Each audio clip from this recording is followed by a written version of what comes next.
Kalen DeBoer has talked a few times over the last couple of days about this Alabama program. We're going to break that down and talk about Alabama and keeping the faith. Is Alabama's football program going in the right direction? What do you think about this season? What's the record going to be? Get into that. Deontae Lawson closing in on a return in Alabama, hoping that he's the first-round pick that a lot of people think that he could be. We'll talk about that and more with Shank right here on the Bama Tailgate Show. Like and subscribe. Thumbs up. Thanks for all of you guys hanging out. Let's get this show started.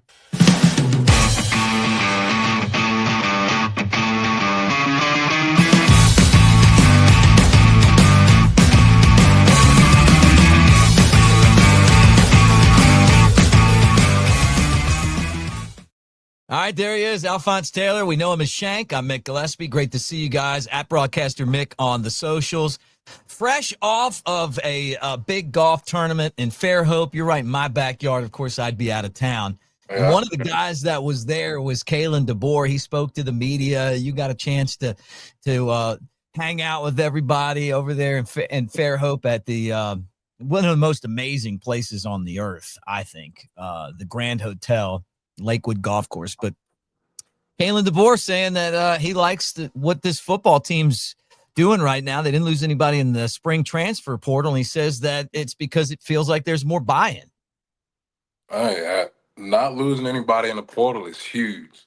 It's huge because in a world full of NIL, to see that type of loyalty, giving it a chance right now, you love to see it, man. You love to see it. And I'm hoping with them doing that, we can bring back that brotherhood feel, bring back that college football feel everybody wants. Man, we can get that team chemistry going, man, and get back to some murder ball. Yeah, well, that's the hope of things. And that's what this, when you hear these guys that just went to the NFL, you know, Booker saying that he felt like the record that Alabama had when he was there was a disappointment. I talked to Tim Smith when he was at the Senior Bowl, and that's something that he said too. You know, you guys kind of established this precedent, and those guys, it's not like they were terrible, but they just didn't win a championship. Yeah, they were a really good team. Like, let's put that out there. You know, the standard, the bar, it was set pretty high. You know, you just so happened to follow up one of the greatest coaches of all time, and you followed up some of the greatest teams of all time. And that's a hard thing to do. And the standard still remains high. The expectation still remains high, but they still achieved a lot. You know, still putting guys in the first round. Guys are still showing up to play ball. They're still putting it all together. They're still giving us a Bama team to be proud of, something to root for. And so they have absolutely nothing to hang their heads for. They should hang their heads high, you know, walk around with your head high, chest out, because at the end of the day, not everybody can make it at Bama. Yeah, well, not everybody true, right? can make it. And they made it happen. They did their thing. And, you know, did they get the outcome they wanted? No. But they still put fear in hearts of some guys, and they played some great ball, and absolutely fun to watch them. Yeah.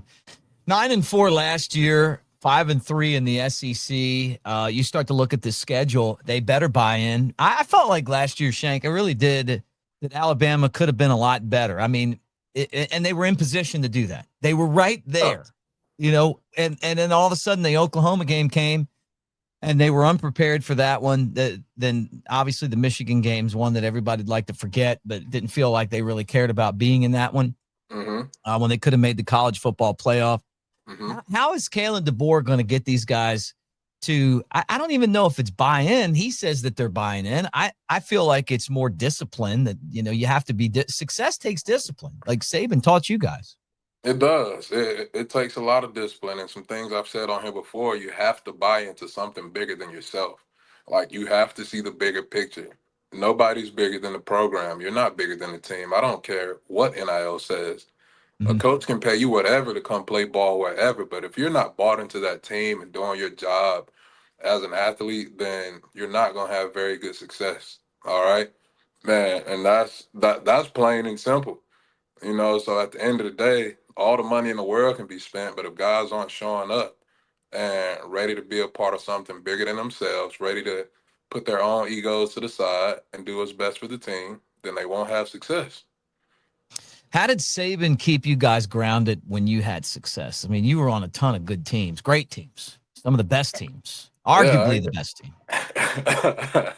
I can tell you one thing. He ain't have to worry about NIL, so that that that helped a lot for sure. And I mean, we were just hungry, man, because I feel like during that time, guys were showing up and putting ourselves through that just for the love of the game.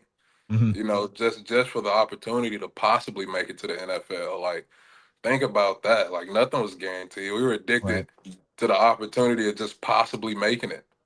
You know, I never made it to the NFL, but do I regret any second of my time at Bama? Not at all. Not at all.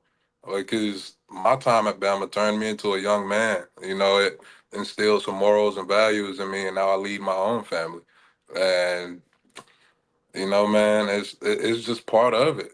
It's part of it. Yeah. Yeah. Jake Coker says that when the team was doing well, that's when Saban was his hardest. If it was a big game, he was a lot easier on everybody because he knew they'd be focused. But like when you guys were playing somebody that wasn't that good, you could do it over and over and over again. Right.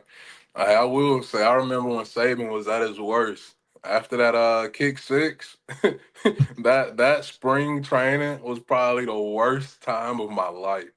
Just every coach around there was on a different level of just pissed off all the time, and I'm knowing it came from the top down.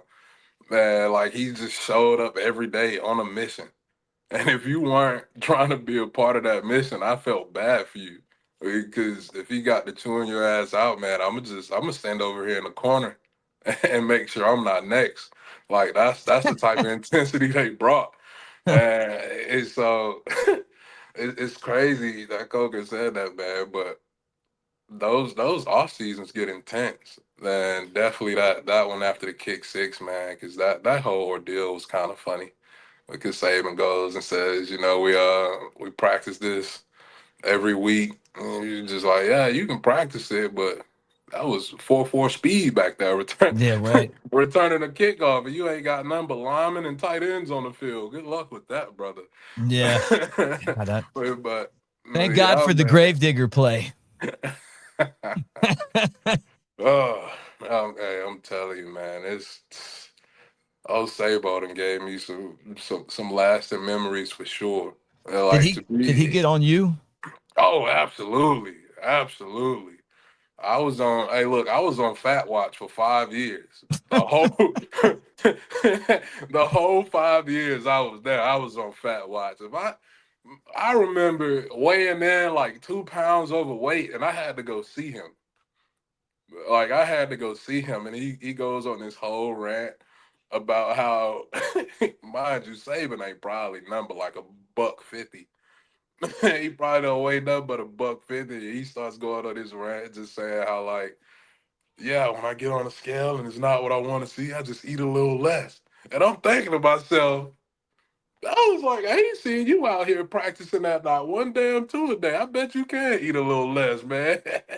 After putting us through the ringer for hours on hand, like it don't work that way.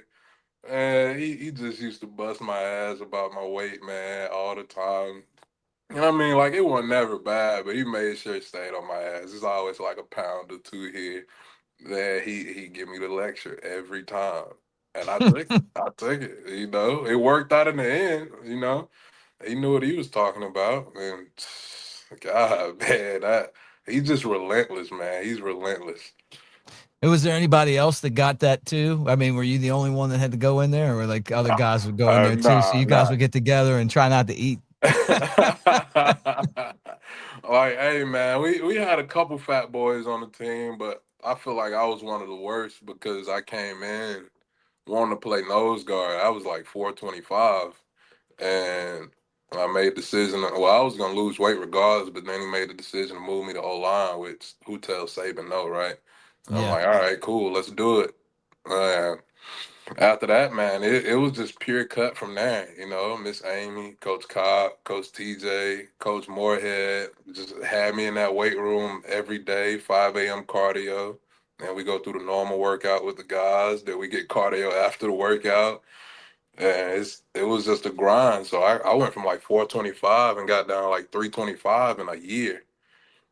or something like that. So he stayed on us, man. He got those weight reports daily, daily, You'd have to daily. weigh in before practice. Yes, Uh, yes. that's so funny. What you'd have been like the next Terrence Cody? What was Terrence Cody's size? I mean, I've had him on a show before. I loved him, by the way. The Terrence Cody he was a loved him, different animal though, man. loved Like him. to be that big and that athletic, like I know I'm big, but Terrence Cody was different. And he could dunk a basketball. Like let's talk about that. Like he was every bit of 6'6" or 6'5", 6'6", 400 pounds plus dunking a basketball. That's crazy. Yeah, like what are we saying here? Like I know. that is insane. Yeah. Insane. That's And probably how he blocked those two kicks against Tennessee. Remember, it was two kicks that he blocked. absolutely. That's because he Absolutely. became a legend that day. Hey, I remember that was one of the games I went to as a recruit, actually. That was one of the first games that really just opened my eyes, and I was just like, "Oh shit, it's kind of fun here." Yeah. like, Yeah. like they got something going on. Because at the time, man, I was heavy on Florida State, loved Florida State, but I started going to more and more of those Bama games, just being around the guys, and then obviously Ryan got to me at the All-Star game, and Hmm. the rest is history, man. Yeah. Well, I know in the Elephant in the Room podcast with Coker, you've talked about it before. Ryan admits that he might have told you a lot of things that weren't true just to get you to come to Alabama. And I He was mean, a great recruiter. he was a great recruiter, and I mean, everything worked out the way it was supposed to, man. And I mean, honestly, I can't even remember you. I can't even remember what all he told me, and and because he was just talking out the side of his neck, just spewing whatever bullshit he could think of at the time. You know what I'm saying? Like everybody talk about charges and shit, and I just tell people like, "Damn, I wasn't good enough to get a charge." Ryan ain't never promised me no shit like Yeah, right, right. that. And so but Ryan's a good dude, man, and that's like my brother now, and so it definitely all worked out in the end, and I'm glad I made the switch. If you guys haven't met Ryan Anderson yet, we were joking about him being the mayor of Orange Beach before we got on the air. You can't not like him. It's Like impossible. it doesn't matter who you are. Like he's going to find a way to come in there, make you laugh, talk to you for a couple minutes. He works the room better than anybody. If Yeah, you're if you got looking to bad build a blood with house, Ron, if you got bad blood with Ron, I'm looking at you sideways yeah, immediately. right. It's just like yeah, like some explanation is gonna have to be had because he will literally give anybody the shirt off his back. You Yeah. know what I'm saying? That's just the type of dude he is. So that's my guy, man. Yeah, we love him. He's got a business too, builds 22 builds is his company. So if any of you guys are in the market for houses or having something done, you check him out. He's That's really good at beautiful that work. as well. Yeah. Beautiful work. So when Kalen DeBoer says about buying in and the fact that no one left in the spring transfer portal, now we're past spring practice. The next thing is fall. They only took two players so far out of the portal, which he's continued to say that the culture is just as important as the player that comes in and how they fit things on the field. So he took a couple tight ends. He felt like they fit the culture. Does that kind of make you more comfortable about where you think Alabama football is going, or you were probably It fine with it does. It before? does. It definitely makes me feel better because one of the things I felt like that needed to be addressed was just how relaxed we were last year. Hmm.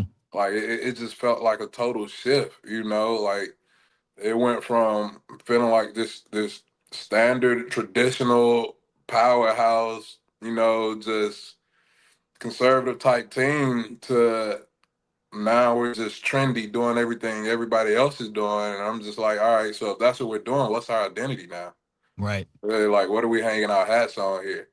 Like we hung our hats on just being badass dudes when we hit the field and didn't really care too much about anything else. Man, it got a little cute last season, and I ain't really a fan of all of that. And so I am happy that he's talking about culture because hopefully we get that shift this season. We get guys, like I said, that's buying into the team, buying into the goals for the season, and pick up where we left off last year, man. Not fall off. You Yeah. know. Yeah, I'm with you. Good news on the Deontae Lawson front, getting closer to returning. Could be projected as a first round linebacker out of in the draft if he can get through the season healthy and continue to do what he does. But a couple of bad finishes to great seasons for him, and then coming back again. But DeBoer said, "Hey, the guy's working hard. He's embracing all of the stuff he has to do to rehab from his injury, and then the players respect him a lot." Did you play with anybody that was kind of that guy who probably should have been in the NFL, had some bad luck with injuries, but then just busted his ass and kind of showed all you guys how important it is to work on everything with the most intensity and discipline as you can possibly do? No doubt, man. I think about my boy 30, Dirty 30, Denzel Duval, man. And it just always felt like something was hurt on him, something was injured, but he showed up every day. Mm-hmm. Showed up every day, every workout, every film session, every practice. He was there. He was like accounted for. You could see him, even if he wasn't practicing. He was going crazy with the trainers on the bike. Like he just busted his ass, man, and he did everything necessary. Um, and when you play with guys like that, that kind of motivates you too. It's just like, oh, I got a little injury, but so and so pushed through. So what is this little injury that I have, right? Like, man up, strap up your boots, and let's go to work.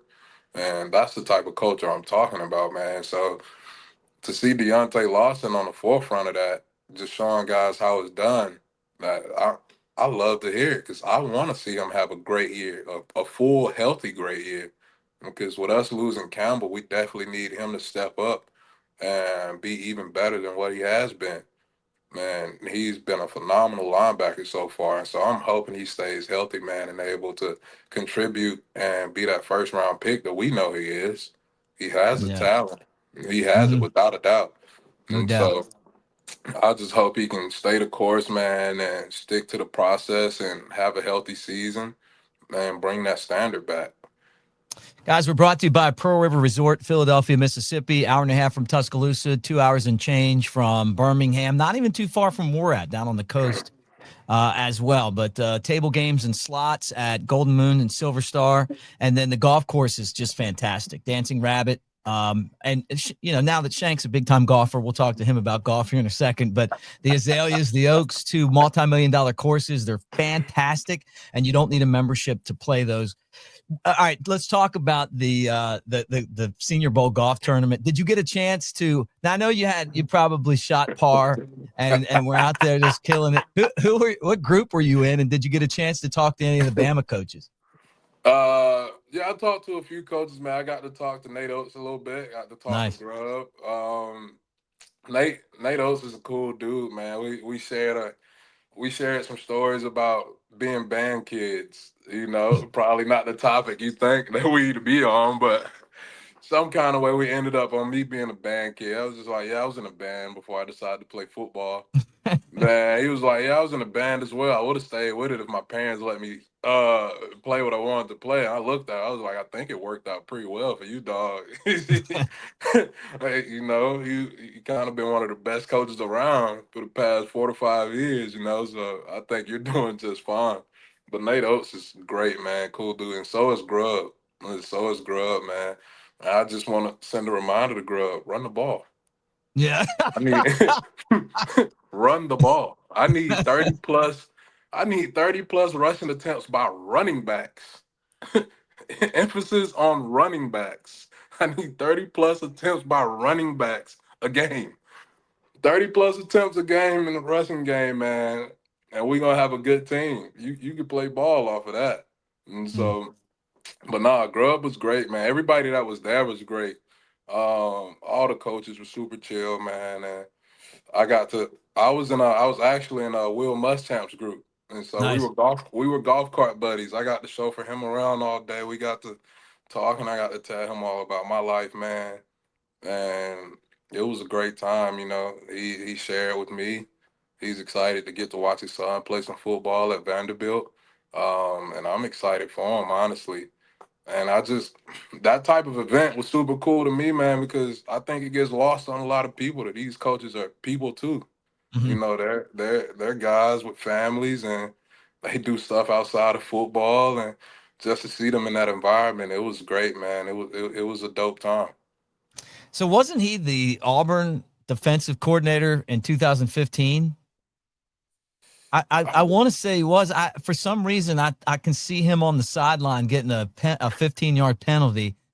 that game like when Coker was rolling out and finding That, Ardarius. and so it's crazy enough. Like when I got introduced to Muschamp, I couldn't even tell it was him because like when I hear Will Muschamp, there's like a very specific picture that pops into my head, and he's on the sideline just absolutely ripping somebody's ass with both his hands up, and he is just yelling. And then I see him on the golf course, and he's just like this chill, mellow dude, just playing a little golf, enjoying his time. It was just like, is this the same guy? Man, but Will was great, man. We'll have to fact check that was him on It that is off game. It is 2015. I do remember. nice, I thought I did. I thought I nice, did. nice. He got his defense got a heavy dose of Derrick Henry. So you got the run game that you wanted in that the Oh, touches. absolutely. I remember that game plan. We went a heavy dose of inside outside zone because they had who was that? Was that Carl Lawson? They had Carl Lawson coming off the edge, and they had that big kid in the middle that was projected first round at D tackle. I forget his name, but they had a really good defense that year. And that Auburn game was one of the better games I feel like I played in my career just because Really? that was the game like right after my grandma passed like earlier that week. And so I ended up playing the game. I didn't go back with the team. I jumped in the car and came like right to Mobile for a funeral the next day. And so yeah, man, I remember that game. It it's just you know how it goes, man. It was Yeah. emotional. It was an emotional time for me. That's the first time I had ever dealt with something like that while off to college. Man, I'm glad we ended up getting that dub because Yeah. I couldn't go see Granny off with an L. That No. just wouldn't be right, you know. Great win. It was a comeback win down there. I remember the Yeah, stadium emptying out. yeah, I yeah. was with my buddy Ben George. He's actually on the tailgate show before he moved to North Carolina, and he was having a panic attack because we were there for the last time we went together was for the Sac Brody game, and he was heckled heavily by some Auburn fans. So he was worried about hitting Wire Road again. But I told him, I said, man, do not worry, we got this. And then the freight train came, That's which right. was which was great. I love that one. And watching Derrick Henry broke loose for one, and Jake had a touchdown. It was great, man. It was some good old days. All right, let me ask you about two other things real quick. First off, What we Mark got? Ingram into the Alabama Sports Hall of Fame, Alabama's first Heisman Trophy winner. There's a special spot in my heart for Mark. First off, I love him on Fox. I think he just comes off as genuine. He comes off as approachable. He's got a great sense of humor. He's got a good look on camera, natural at it. And then on the football field, joining Alabama when Coach Saban was trying to build this dynasty, and the guy that finally broke through for Alabama to get a Heisman Trophy winner. But everything he's done in his life, on and off the field, has just been something that we can all kind of be proud of. Absolutely, man. Absolutely. I'm happy he's getting his flowers. He absolutely deserves them, man.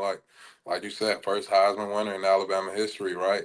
That alone should put him in the Hall of Fame because that he was the trendsetter. He was the trendsetter, and just for him to be a part of those first teams, man, and pull that Heisman off, that's big time. That is big time. But I'm happy for Mark, man. He was really good during his time at Bama. Absolutely loved watching him. I loved watching him with the Saints too, dog. Yeah. He had it. He just had it. And I'm happy he's getting the flowers he deserves. Congratulations to him. Yeah. I loved him as a Raven. Did you have a chance to meet him at all as a recruit, or have you come across paths with him? Yeah, so I mean I've met Mark in passing and that's about it, man. Nothing too major. Like I said, I just started crawling from up under my rock recently. We got you back now. Yeah, y'all got me back. I appreciate y'all for that, Come on. man. I'll be out the way, but I'll be around more often. But hopefully I'll run into Mark. We get to talk a little bit, man. But I've heard nothing but good things about Mark. He'd be great to have on this podcast. Be fun to sit there and talk to him, you know. Without a doubt. Final topic. I just wanted to get your thoughts on this. Texas was by far the most profitable program in the SEC. Tennessee edged out Bama, and then Bama edged out Georgia. But I mean, it was like this, and then everybody else was like this. Yeah. And when we say profitable, we mean SEC football. But I'm glad that Bama's profitable because they're going to need the money, in my mind. We always had the money, man. The money ain't an issue. We've been paying refs for years, dog. We've been paying refs off for years. Let them tell it. Yeah, but us being number three, I mean, we could easily be 1 or 2 next year because you're talking. We make a natty, whatever it may be. We have a postseason run, and that can put us right back up top. But I'm happy to see we got the money coming in. Maybe we can get some guys some better NIL deals, get some more guys in here, and see if we can get going. Yeah, I'm curious to see what the whole thing's going to look like when they finally have the revenue sharing with football, and probably men's basketball too. But I mean, when I see a business that's $200 million strong and a profit, to me, $40 million seems like chump change. I mean, when it comes to that's what you pay your roster. And the reason I say that is when you compare that to the NFL, half of the money would go to the players. Right. So, I mean, you're still getting, like you might trim off 40 million of that. You still are looking pretty sharp. I mean, as far as the numbers go to me. Yeah, without a doubt. Because if you're going to bring in 200 profit consistently, like you said, what's 40 million? Yeah, you get that back right away. Now all you gotta do is make the playoffs, win a couple bowl games. You make it to the 90. That's even more. It's just like the market for Bama is immaculate. Like it's huge. It's always been huge, and so we got to keep them wins rolling in and keep that standard high, man. And I think the money will keep rolling in, but I don't see anybody turning their back on Bama. I think we'll be fine. The money will keep coming. We'll keep improving as the NIL deal goes on, and we'll continue to show up. Guys, a couple things before we get out of here. I want to tell you this. I'm back in my studio, and as you can probably tell from right here, this is the Wall of Champions. And Shank, you're on some teams that are on this wall, and I know you guys want your Wall of Champions too. You can do that easy at newlifeart.com. Promo code Bama Tailgate. Bama Tailgate at the beginning, and then Bama Tailgate at the end. Hey, where'd you hear about it? Bama Tailgate. Newlifeart.com. Promo code 20% off right now when you use our promo code at New Life Art. So Daniel Moore, I love the Daniel Moores. I always loved them. I remember when I was in college and I couldn't afford them. I loved them, and now I got a whole wall of them. I don't even have enough space for them, and I still love them, and we need to get you one for in your studio there. Absolutely. I like that little subtle flex you just dropped like that. Yeah. Just We're going to get you hooked up. Which one do you want? What would you want? The 2015 one? Probably. Either 12 or 15. Because I got 2 natties. Yeah. But 15 means more because I actually played in that one. Right. 12 is like a participation trophy. Yeah, right. That was still fun though. It was. You imagine your first year in college and y'all at a national championship in Miami? Yeah, I was there. There. I loved it too. Not getting in and out of that place was a little sketchy, because there's only one way in and one way out, so it was a lot of traffic. But it was, and I was on the field when you guys were warming up, and I thought Notre Dame. I was like, man, these guys are big, and it was the gold helmets and the whole. Look, I mean, I'm Catholic, I'm Irish. I bought into all the hype, okay. And then rat Eddie, poison, man. The poison. I saw saw them. Manti Te'o was supposed to be so good, and then Eddie got him, and You should have known that have a chance once you figured out bro had a invisible girlfriend. Bro had an imaginary girlfriend. Like, you should have knew then, dog. You should have knew then. It wasn't nothing personal. That's why I always say the SEC is the best conference in the Mhm. country. It's the best Yeah. conference in the country. You know, it's a different brand of football, especially then. So we just running the ball down people's throats. We just straight up. And so they weren't ready for that, man. Hopefully we bring that back next year. That's what I Yeah. want to see. Yeah. Get the ball moving with some passing, and then look like we did against Auburn in the Iron Bowl, where we just hammered them with a lot of jam. Guys, we're brought to you by Pearl River. Talked about them before over in Philadelphia, Mississippi. And now's the time to go hit Dancing Rabbit Golf Course, Philip M. Steakhouse, the sports book at Golden Moon, and then the table games and slots, Geyser Falls, the water park, and all of that stuff. And the last thing I want to tell you guys is the Coker has arrived. See, now we got to get the Shank. So we got to figure out what the Shank hat's going to look like. Oh, man, I want a hat. That Yeah. hat's clean. I seen Coker with it on at the golf event. I ain't want to say nothing. He was fresh though. He was fresh, Jake. Oh, we got you a whole. Well, you already got some. They're just here, but we got to figure out what your style is, and then design that one. And what would your hat look like? Oh man, my hat. Can we get like an offensive lineman on the front of it or something? Like a center snapping the ball. I want like Trench Mafia on the side of my hat for the fat boys. You know, my hat is going to be run game and offensive line inspired. Hey, you know, I might put on the back of the hat, the fuck are we doing? Run the ball. Like Mike Johnson. We used to do the show, run the damn ball, before anybody even had the run the damn ball shirts. Oh, my God. Oh, my God. Imagine having an OC named the ball and we don't run the ball. The worst time of my life. Too much passing. Oh, my Lord. All right, Shank, great to hang. And you guys, again, get in the comments section. We're going to give some hats away, and we got some hats and some New Life Art calendars for you guys. Best comment. Make sure you leave your, if you want to be in this, leave your email address so I can email you back and tell you that you won. But best comment, we got you covered. Thanks for hanging out with us. We'll do it again later this week. Roll Tide, everybody.